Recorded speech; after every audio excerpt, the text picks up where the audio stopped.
La rue, c'est un peu comme ça que j'ai commencé. En fait, c'était la façon la plus facile de m'exprimer, en fait. J'avais pas accès à des toiles, de la peinture. Pour moi, c'était assez abstrait. C'est plus, j'ai découvert la liberté d'écrire ce que je voulais, comme je voulais, où je voulais. Finalement, la vraie liberté.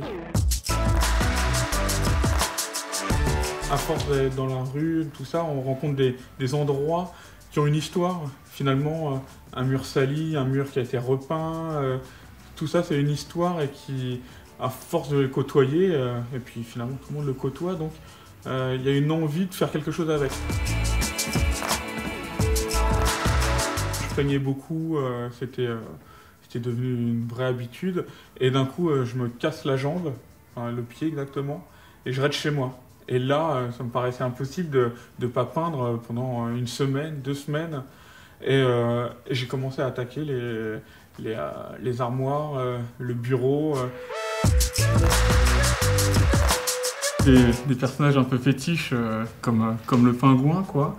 Que j'appelle le pingouin, qui finalement n'a plus du tout une tête de pingouin. Il se rapprocherait plus du barbe à papa. Auquel je viens rajouter un bec. Mes personnages, en fait, sont très narratifs, en fait, de par leur côté illustratif, mais ne racontent pas forcément une histoire. Et d'autres fois, ils ont une histoire dingue qui remet en cause le monde entier, enfin voilà.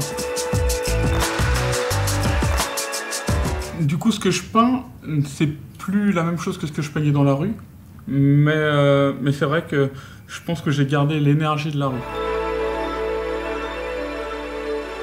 J'aurais envie de lui dire de vraiment bien voir ce qui se passe avant de se lancer. Connaître ce que font les autres, en fait.